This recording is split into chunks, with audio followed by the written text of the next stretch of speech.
आपने समीक्षा की होगी पिछले 2 दिनों में, क्या मान रहे हैं, किस तरह के परिणाम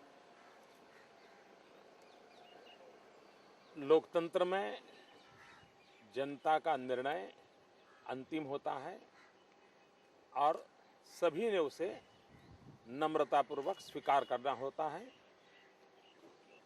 भारतीय जनता पार्टी और एनडीए हम विपक्ष में थे, इस बार भी जनता ने हमको विपक्ष में कार्य करने के लिए दायित्व दिया है। कांग्रेस और यूपीए सत्ता में थे, उनको दोबारा सत्ता में कार्य करने का जिम्मा जनता ने दिया है। तो जहां तक सत्ता दल और विपक्ष दल का सवाल है, स्थिति में कोई अंतर नहीं आया है। ये बात सही है कि हम लोग जनता के पास गए थे कि हमें सेवा करने का अवसर दीजिए। जनता ने हमें विपक्ष में सेवा करने का अवसर दिया है और उस दायित्व को हम बहुत ही अच्छे ढंग से पूरा करने का प्रयास करेंगे। जहां तक भारतीय जनता पार्टी का सवाल है, हमारी कोई 20 के करीब सीटें कम हुई हैं, मुख्य रूप से राजस्थान, दिल्ली, उड़ीसा, जहां पर हम लोगों को और कांग्रेस को जो लाभ हुआ है वो ज़्यादातर कांग्रेस शासित राज्यों में, उसमें भी यूपीए के पार्टनर जो लगातार उनका ब्लैकमेलिंग करते थे, परेशानियां पैदा करते थे, चाहे लेफ्ट हो, चाहे लालू जी हो, चाहे और पार्टियां हो, जनता ने उनको सबक सिखाया है और उसका नेचुरल बेनिफिट कांग्रेस को मिला है।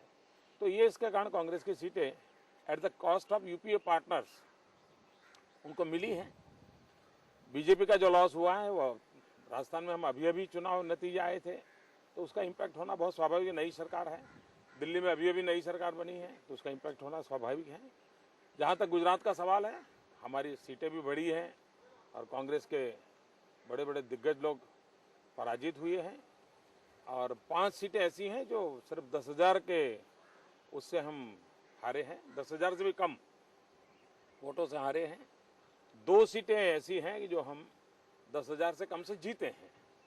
तो एक प्रकार से उसमें भी स्थिति ठीक है। 2 सीटें हमें अतिरिक्त मिली हैं जो गुजरात की जिम्मेवारी थी, दादरा नगर हवेली, दीव और दमन, जो हम कई वर्षों से कभी जीते नहीं थे। दोनों सीट हम इस बार जीत गए हैं। गोवा में हमने मेंटेन किया है। महाराष्ट्र में यूनाइटेड शिवसेना था, राज ठाकरे जब शिवसेना में थे, उस टैली में इस टैली में 3 का फर्क आया है बीजेपी को। शिवसेना में से राज ठाकरे जी निकले और उन्होंने एक ही वोट बैंक को काफ़ी प्रभावित किया है। तो उसके कारण कुछ सीटें हम डिवीज़न ऑफ वोट के कारण गई हैं, लेकिन कुल टैली जो है उसमें कोई ज़्यादा फर्क नहीं हुआ है, 1 सीट प्लस हुई है। तो ये मोटा मोटा चित्र है। सर, शरद यादव जी ने कहा कि अडवाणी जी का नाम तय था, तब बीच में फ्यूचर प्राइम मिनिस्टर का नाम लाना हमारे लिए एक नुकसान दे रहा है। एनडीटीवी उन्होंने कहा, इसलिए आपका रिएक्शन चाहते हैं सर। और जी, क्या कहेंगे, मतलब इस पे जो ये शरद यादव जी ने कहा है उसके रिएक्शन। मोदी ने हमेशा क्या कहा है उसका महत्व है। मुझे मीडिया के मित्रों ने पूरे चुनाव के दरमियान यहाँ तक मुझे घेरने की कोशिश की कि आप गुजरात गुजरात गुजरात कब तक करते रहोगे, आप गुजरात के बाहर क्यों नहीं निकलते हो, देश में क्यों नहीं जाते हो। और यहाँ तक भी मुझे कह दिया, हमारे मीडिया के मित्रों ने इंटरव्यू में प्रश्न पूछे कि जैसे गुजरात की सेवा कर रहा हूँ, जैसे कोई मैं बहुत बड़ा देश का अहित कर रहा हूँ या देश के खिलाफ कुछ काम कर रहा हूँ। तो मेरा स्टैंड तो पहले दिन से क्लियर है कि मैं गुजरात के लिए हूँ, गुजरात की सेवा करता हूँ, करता रहूँगा। ये मैं डे 1 से मेरा मंत्र एक ही रहा है। आडवाणी जी ने जो इच्छा जताई है, आप विपक्ष के नेता वो नहीं बनना चाहते, किस तरह देखते हैं आप? क्या वो तो पार्लियामेंट्री बोर्ड तय करेगा। पार्लियामेंट्री बोर्ड के सामने उन्होंने विषय रखा है, एक मॉरल रिस्पॉन्सिबिलिटी लेते हुए उन्होंने विषय रखा है, लेकिन वो निर्णय तो पार्लियामेंट्री बोर्ड करेगा। लेकिन इन परिस्थितियों में एक आशंका ये भी व्यक्त की जा रही है कि अब आपको एलिवेट किया जा सकता है नेशनल लेवल पे। और अरे अभी तो आप सुन रहे हो सवाल एक और एकदम से उल्टा सवाल पूछ रहे हो। सर, मोदी जी चाहते थे कि गुजरात के प्राइम मिनिस्टर बने, गुजरात के सांसद प्राइम मिनिस्टर बने। हाँ। अब मोदी जी क्या चाहते देश की जनता ने कहा है कि विपक्ष में रह करके देश के हितों की रक्षा के लिए आप और अधिक काम करें। गुजरात के सांसद विपक्ष के नेता बने ऐसा चाहते मोदी जी क्या? पहली बात यह है कि जो चुनाव में हमने कहा था और जनता ने हमको कहा है, अब जनता ने जो कहा है वो करना है ना।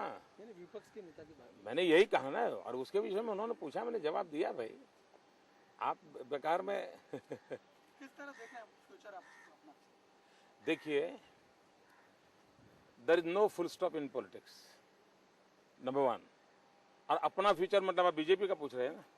बीजेपी एंड मोदी का तो निश्चित है भाई। गुजरात की जनता ने जो काम दिया है उसी को करना है और बड़ी लगन से करना है। और मैं जो नई सरकार बनी है उनसे भी मैं यही अनुरोध करूंगा सार्वजनिक रूप से कि विकास की यात्रा में गुजरात पहले से अधिक पूरी ताकत से देश की प्रगति में हिस्सा बनेगा। और देश की विकास यात्रा में गुजरात अहम भूमिका हमेशा निभाता आया है, आगे भी निभाएगा। दिल्ली की सरकार को आनंद होगा, गुजरात की प्रगति से दिल्ली के फिगर भी बढ़ेंगे। मैं मोदी की तो जिंदगी में कभी सोचा ही नहीं। मोदी के लिए न सोचता हूँ, न समय बर्बाद करता हूँ, न मोदी के लिए जीता हूँ। मैं सिर्फ गुजरात की जनता ने मुझे जो दायित्व दिया है उसी के लिए खपा हुआ इंसान हूँ। सर कौन सा मुद्दे ऐसा है जिसके कारण इस प्रकार के नतीजे हैं चुनाव वो प्रचार? मैंने बताया, मैंने आपको एनालिसिस करके बताया। और बड़ी आपको शायद पिछले 3 दिन में इतनी सरलता से तो मैंने बता दिया, जो आपको एकदम से कोई क्वेश्चन न रहे इतना सरलता से बता दिया। खत्म हो गया सवाल, अब जा सकता हो? हैं? नहीं भी आपको कोई और कठिनाई हो तो बता दो। अच्छा, कुछ सवाल आपके रह गए होंगे तो अब दिल्ली वालों को ट्रांसफर कर दो। ओके भैया।